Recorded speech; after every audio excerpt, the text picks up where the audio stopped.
दूसरा नंबर लिखेंगे संज्ञा शब्द यदि संबंधी रूपी, यदि ये लिखवाए थे कि नहीं लिखवाए थे? नहीं। यदि संबंधी रूपी सर जो सीधे दूसरा लिखवाने लगे। संज्ञा शब्द यदि संबंधी रूपी, हाँ, या नहीं नामक शब्द के साथ, नामक संज्ञा यदि, ठीक है, संज्ञा शब्द यदि संबंधी रूपी नामक शब्द या नामक शब्द, ठीक है, या करना, या नामक शब्द या नामक शब्द के साथ प्रयोग हो तो, नामक शब्द के साथ प्रयोग हो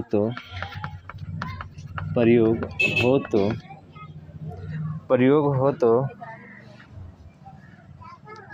वह विशेषण होता है। कल बताए भी थे थोड़ा सा, वह विशेषण होता है। क्या होता है आपका? विशेषण होता है, विशेषण होता है। जैसे बोले थे घर संबंधी कामकाज करने होंगे, घर संबंधी कामकाज करने होंगे।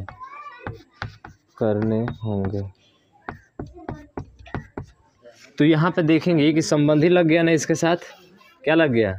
संबंधी। तो जो घर संबंधी होगा वो क्या होगा आपका? विशेषण होगा। ध्यान रखिए, जो घर संबंधी होगा क्या होगा? विशेषण। और कामकाज ये क्या होगा आपका? संज्ञा। कामकाज वैसे भी संज्ञा है, ठीक है, ये संज्ञा होगी। वैसे ही इसमें संबंधी लग रहा है, नामक भी लगेगा तो वो भी क्या होगा आपका? विशेषण ही होगा। जैसे प्रताप नामक राजा भी हुए हैं क्या? प्रताप नामक राजा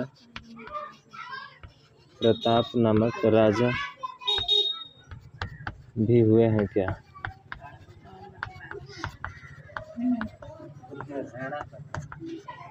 तो यहाँ पे देखिए प्रताप क्या आ गया? नामक आ गया ना। तो जब भी प्रताप नामक आएगा इसका मतलब इसमें क्या है आपका? विशेषण है, ठीक है, तो ये आपका विशेषण हो जाएगा। और राजा की बात करें तो राजा क्या होगा? संज्ञा होगा, ठीक। तो इस चीज़ को ध्यान रखना।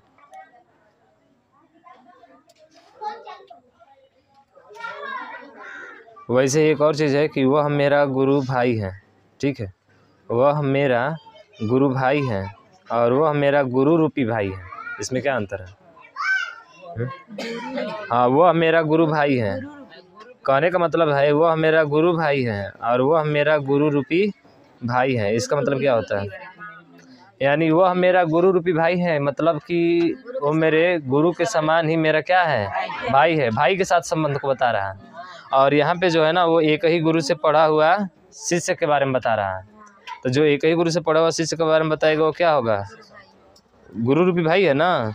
गुरु भाई है तो ये आपका संज्ञा होगा, और रूपी भाई लग गया उसमें तो क्या होगा? विशेषण होगा। तो इस चीज़ को ध्यान रखेंगे ऐसे ही, ठीक है। हाँ, आगे हेडिंग देंगे रूपांतरक। आगे हेडिंग देंगे अगला रूपांतरक। हाँ हाँ, रूपांतरक। रूपांतरक का मतलब क्या होता है? जिसमें परिवर्तन होता है। लिंग, वचन और कारक में क्या किया करते हैं? परिवर्तन, चेंज होता है। जैसे कि लड़का है, अब लड़का में जैसे छोटी का मात्रा लगा दिया है, बड़ी का मात्रा, तो कौन सी हो जाएगा? लड़की हो जाएगा। इसका मतलब लिंग क्या हो गया? परिवर्तन हो गया ना। हाँ, तो ये इसके क्या कहलाते हैं? रूपांतरक कहलाते हैं। यानी रूपांतरक का मतलब होता है कि संज्ञा के रूप को प्रभावित करने वाले, लिखेंगे इसमें, संज्ञा के रूप को प्रभावित करने वाले, संज्ञा के रूप को प्रभावित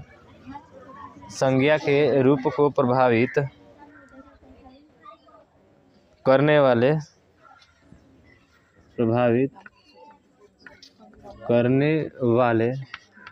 संज्ञा के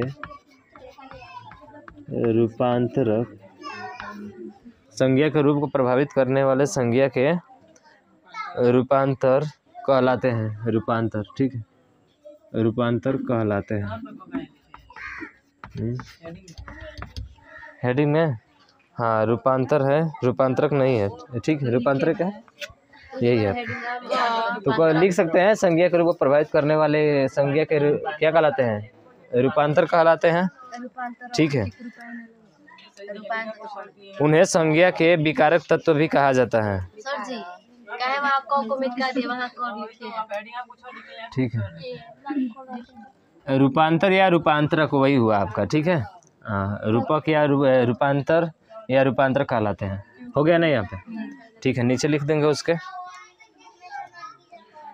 उन्हें संज्ञा के विकारक तत्व भी कहा जाता है। उन्हें संज्ञा के विकारक तत्व भी कहा जाता है। उन्हें संज्ञा के विकारक तत्व भी कहा जाता है। विकारक तत्व भी कहा जाता है। विकारक, विकारक का मतलब होता है उसमें परिवर्तन, समझ रहे हैं ना, उसको चेंज करना। जैसे बात करें हम लिंग, वचन और कारक, ठीक है। एक तरफ लिखेंगे लिंग, एक तरफ लिखेंगे वचन और उसके बाद से कारक, ठीक है। अच्छा बताएं, जैसे लड़का लिखा तो लड़का, तो जैसे ही लड़का को क्या बना दिए, तो लड़का तो पुरुष वाचक है, पुरुषवाचक है ना, हाँ पुरुष है, यानी कि पुल्लिंग बोले तो। और जो है यहीं पे अगर इसमें थोड़ा सा परिवर्तन कर दिया जाए तो की कर दिया जाए तो लड़की, इसका मतलब क्या हो जाएगा? स्त्रीलिंग हो जाएगा। तो इसके लिंग में क्या हो गया? परिवर्तन। इसी का नाम क्या है? रूपांतरक, ठीक है। हाँ तो लिंग जो है क्या बोलते हैं? वचन। हाँ पुल्लिंग स्त्रीलिंग इधर वाला होगा, ठीक है, उल्टा लिख दिया वचन। तो वचन किया जाए तो कौन सा? एक वचन है, और चाहेंगे तो इसका वचन से बहुवचन भी बना सकते हैं ना। क्या बना सकते हैं? इसको यहीं पे कर लीजिए, पुरुष। पुरुष एक वचन है और ये स्त्रीलिंग है, ये भी एक ही वचन है। लड़का से क्या हो जाएगा? लड़के, और ये भी क्या हो जाएगी? लड़कियाँ। तो ये बहुवचन हो जाएगा, समझ रहे हो ना। हाँ इसके लिंग में भी परिवर्तन हुआ और इसके वचन में भी क्या हो गया? परिवर्तन हो गया, ठीक है। वैसे ही कारक, जैसे लड़का कह रहा था, एक वचन है, और लड़के ने कहा था, ठीक है, हाँ बहुवचन हो जाएगा। कारक में परिवर्तन ने आ गया ना। अरे हम दो चीज़ें बोले हैं, पहले बोले हैं कि जो है लड़का जो है कह रहा था और लड़के ने कहा था। हाँ लड़का कह रहा था और लड़के ने कहा था, लड़के ने कहा था। अरे चेंज नहीं हुआ, कारक में परिवर्तन हो गया कि नहीं हो गया? यहाँ पे नहीं आ गया, यहाँ पे कारक आपका है ये नहीं है। लड़का कह रहा था, समझ रहे हो ना। हाँ अरे लड़का पुरुष है तो पुरुष ना लिखेंगे, और लड़की स्त्री है तो स्त्री ना लिखेंगे। इसका मतलब है इसके लिंग में परिवर्तन हुआ है और यहाँ पे वचन में परिवर्तन हुआ है, लड़का से लड़के हो गए, ठीक है। ये छोड़िए, लिंग वाले में यही लिख लीजिए, ठीक है। अब वचन वाले में यही लिखिए और कारक वाले में यही लिखिए, बस हो तो गया। ये वचन यहाँ पर नहीं लिख सकते हैं लिंग के जगह पर? नहीं, इसी का हम दिखाए हैं ना कि परिवर्तन होता है। ऐसे लिखेंगे? हाँ ऐसे लिखेंगे। नहीं अब ठीक है, सेम है, ऐसे ही लिखिए, लिखिए लिखिए इसको, ऐसे ही लिखना है। एक वचन बहुवचन समझ में आता है ना तुम लोगों को? कम से कम इसमें तो पता ही होना चाहिए। अब लिखना संज्ञा के प्रकार, जिसका था तुम्हें इंतजार वो आ गया। संज्ञा के प्रकार, तो जो संज्ञा के प्रकार है ना, ध्यान रखना, संज्ञा के प्रकार जो है यानी कि संज्ञा के प्रकारों का वर्गीकरण लिख सकते हैं। प्रकारों का वर्गीकरण, संज्ञा के प्रकारों का वर्गीकरण 3 आधारों पर किया जाता है। 3 आधारों पर किया जाता है, तो संज्ञा के प्रकारों का जो वर्गीकरण किया जाता है वो कितने आधार पर किया जाता है? 3 आधारों पर किया जाता है। और पहला है अर्थ के आधार पर। पहला क्या है? अर्थ के आधार पर। अर्थ के आधार पर, तो अर्थ के आधार पर संज्ञा के प्रकार कितने होते हैं? दूसरा है आपका व्युत्पत्ति और प्रयोग के आधार पर। दूसरा है व्युत्पत्ति और प्रयोग के आधार पर। व्युत्पत्ति और प्रयोग के आधार पर।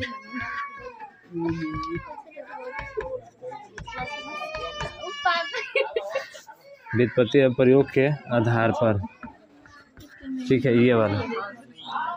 चलो देखना, तो अर्थ के आधार पर देखेंगे हम लोग और व्युत्पत्ति या प्रयोग के आधार पर। 3 भाग में ना, एक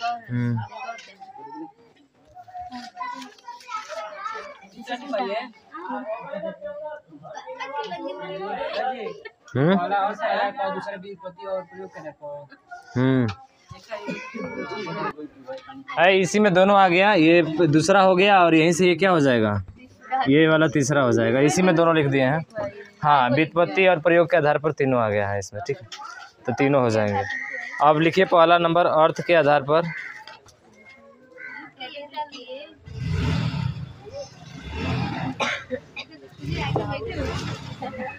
देखिए अर्थ के आधार पर संज्ञा के प्रकार, पहला हेडिंग होगा अर्थ के आधार पर संज्ञा के प्रकार। यहीं पे संज्ञा के प्रकार, तो देखिए अर्थ के आधार पर संज्ञा के कितने प्रकार होते हैं? यानी अर्थ के आधार पर संज्ञा के प्रकार जो होते हैं ना, सामान्य प्रकार के कहलाते हैं। सामान्य प्रकार का मतलब पूछे ये कि संज्ञा कितने प्रकार की होती हैं, तो कितने प्रकार की होती हैं? 3 प्रकार की होती हैं। संज्ञा कितने प्रकार की होती हैं? 3 प्रकार की होती हैं। और ये 3 प्रकार जो होता है अर्थ के आधार पर सामान्य प्रकार होता है। अर्थ के आधार पर क्या होता है? सामान्य प्रकार। तो इसको भी लिख देते हैं नीचे, लाइन लिख कर नीचे लिख दीजिए कि अर्थ के आधार पर संज्ञा के प्रकार,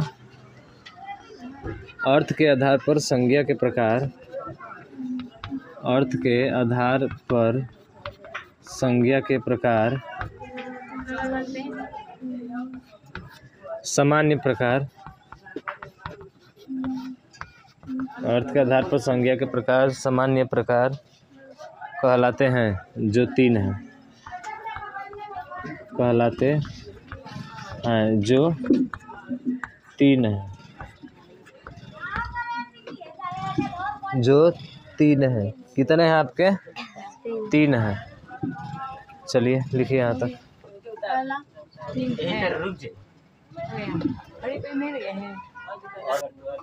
3 प्रकार होते हैं, तीनों का नाम लिखिए। चलिए पहला है व्यक्तिवाचक, दूसरा है आपका जातिवाचक और तीसरा है आपका भाववाचक। पहला लिखिए व्यक्तिवाचक, पहला है कौन सा? व्यक्तिवाचक। दूसरा क्या है? जातिवाचक, जातिवाचक। और तीसरा है कौन सा आपका? भाववाचक। आज रतन काहे नहीं आया है जी? भाववाचक, भारत रत्न मिला है सर। ठीक है। पहला है आपका व्यक्तिवाचक, दूसरा है जातिवाचक, तीसरा क्या है? भाववाचक। अब देखिए हम व्यक्तिवाचक के बारे में बात कर ले थोड़ा सा, ठीक है। व्यक्तिवाचक क्या होता है आपका, बताइए? जिसे आप हाथ से छू सकते हैं, जिसे आप हाथ से क्या कर सकते हैं? छू सकते हैं, या खुली आंखों से देख सकते हैं। समझ रहे हैं ना? वो सभी क्या कहलाते हैं आपके? व्यक्तिवाचक और जातिवाचक। इनको क्या किया जा सकता है? खुली आंखों से देखा जा सकता है और हाथ से छुआ जा सकता है। तो ये जो होते हैं आपके व्यक्तिवाचक और क्या होते हैं? जातिवाचक होते हैं। बाकी ये भाववाचक जो होता है ना, इसे आप ना देख सकते हैं और ना ही छू सकते हैं। जब देखेंगे नहीं तो छूएंगे कहाँ से, ठीक है। हाँ, आप उसे महसूस केवल कर सकते हैं। समझ रहे हो ना?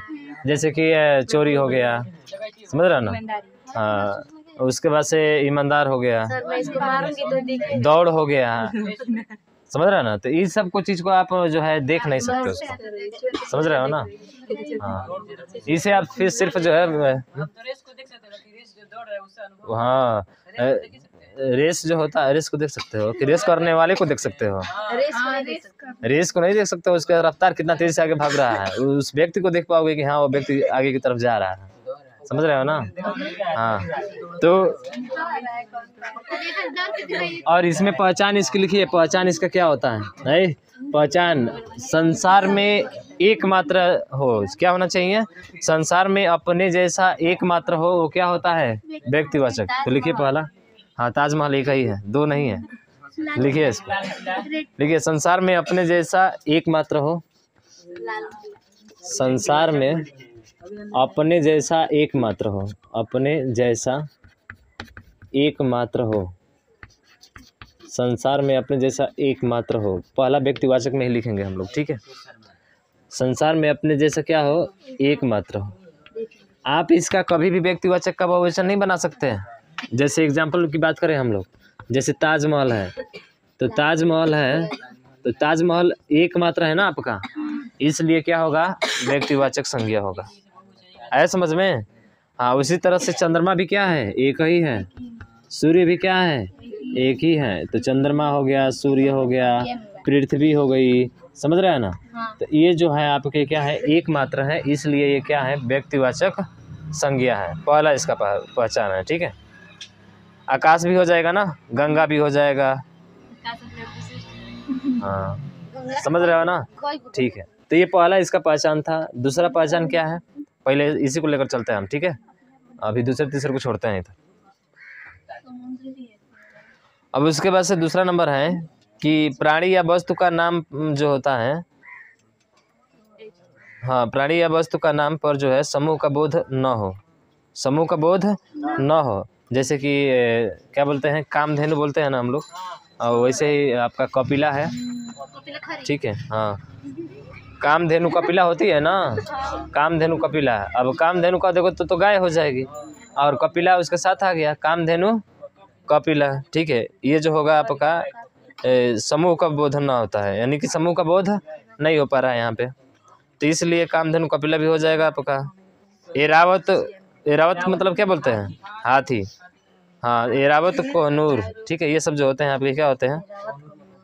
क्या होते हैं? प्राणी या वस्तु का नाम पर जो है समूह का बोध न हो, वो सभी क्या कहलाते हैं? व्यक्तिवाचक कहलाते हैं। अब महिलाओं के नाम, ठीक है? महिलाओं के नाम अब देखना है यहाँ पे जरा ध्यान से। महिलाओं के नाम, अब महिलाओं के नाम वही नाम होने चाहिए जो पौराणिक हो। कहने का मतलब क्या? पौराणिक देवियों और जो है पात्रों संबंधी हो, उसी को हम लोग देते हैं। जैसे गंगा है, द्रौपदी है, समझ रहे हैं ना?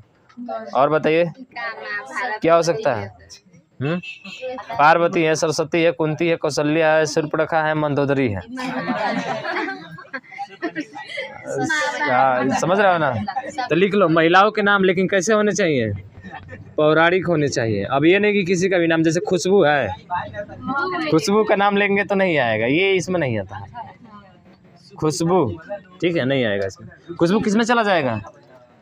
खुशबू किस में जाएगा? भाववाचक में जाएगा। हाँ, महक भी भाववाचक में जाएगी, ठीक है? तो खुशबू और महक दोनों जाएगी उसमें, ठीक। तो लिख लो, लिखो इसमें पौराणिक देवियों, पौराणिक देवियों। तो जो भी पौराणिक देवियों हैं उनका नाम जो आएगा वो किस में होगा? आपका किस में होगा? व्यक्तिवाचक सर्वनाम होगा। तो लिख सकते हैं गंगा, द्रौपदी, सीता, लक्ष्मी। लक्ष्मी तो नाम, हाँ, पौराणिक देवियों के नाम होने चाहिए। उसी तरह पुरुष वाले में जब चलेंगे तो पुरुष वाले में भी वही होना चाहिए, ठीक है? पुरुषों का नाम भी पौराणिक देवताओं के नाम होने चाहिए, यानी देवताओं पात्रों संबंधी होने चाहिए, ठीक है? हाँ, लिखो लक्ष्मी। अरे लक्ष्मी एक पौराणिक नाम है ना, देवी देवताओं संबंधी नाम है ये, ठीक है? लक्ष्मी, पार्वती, पार्वती, ठीक है? सीता, पार्वती, सीता, सरस्वती, कुंती, सब पता है ना? सरस्वती, पार्वती, कुंती, और कुंती के पुत्र का नाम बताओ तो कौन था? चंद्रमा पे जो उगते हैं। चंद्रमा पे जो उगते हैं। कौन को बता रही है? कौन को ना? कुंती के पुत्र। तुम लोग कंफ्यूज हो रहे हैं। कुंती पुत्र कौन है? कुंती पुत्र। चलो ये लिख लिए। हाँ घर से सोच कर आना उसको।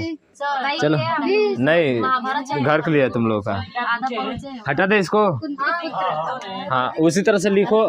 अगला पहचान लिखना इसी में। अगला पहचान है क्या? अगला पहचान क्या है? हाँ पुरुषों। पुरुषों जो है नाम, पुरुषों के नाम। तो पुरुषों के भी नाम क्या होना चाहिए? पौराणिक होना चाहिए। हाँ पुरुषों का नाम पौराणिक होना चाहिए। पौराणिक संबंधी, ठीक है, पौराणिक देवताओं संबंधी होना चाहिए। पौराणिक देवताओं, तो पौराणिक देवताओं संबंधी नाम होने चाहिए, जैसे राम, लक्ष्मण, ठीक है। हाँ पुरुष इनका नाम नहीं हो सकता। नहीं आम तौर पर उसको नहीं। संतोष, आज संतोष नाम सुना हो ना? संतोष किस में आ जाएगा? भाववाचक में आ जाएगा। समझ रहे हो ना? हाँ अगर नाम देकर आपका पूछ रहा है तो वहाँ पे वो जो होगा व्यक्तिवाचक होगा। जैसे कि राम जो है खाना खा रहा है, या संतोष जो है घर जा रहा है। मुझे संतोष है, मुझे इतना ही में, मैं इतना ही में खुश हूँ, या मुझे इतना ही में संतुष्टि मिल रही है। समझ रहे हो ना? हाँ वह जो है मुझसे क्या है, उसको जो है आज क्या मिल रही है? संतुष्टि मिल रही है। तो संतुष्टि यहाँ पे जो है, अच्छा संतोष जो है वो आपका किस में आ जाएगा? भाववाचक में आ जाएगा। तो लिख सकते हैं, ठीक है। अर्जुन हो गया, दुर्योधन हो गया, विश्वामित्र हो गया, रावण हो गया, लक्ष्मण हो गया, ठीक है। रावण भी है। तो आगे समझ में ना? हाँ ठीक है। अगला नंबर लिखना।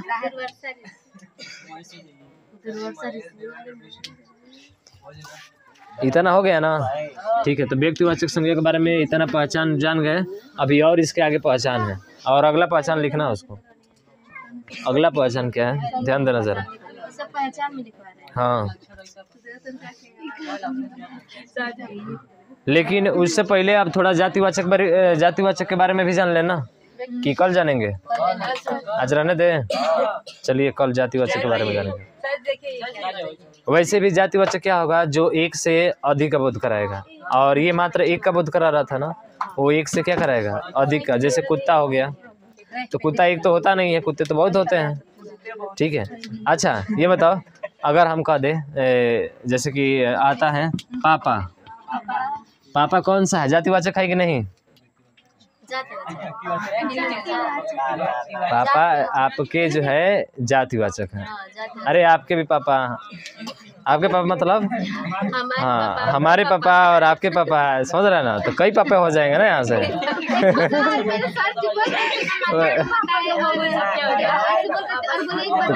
माने पापा एक नहीं होते हैं, बहुते होते हैं, लेकिन एक के नहीं होते हैं, सबके अलग अलग होते हैं, ठीक है। तो इसका ध्यान रखना।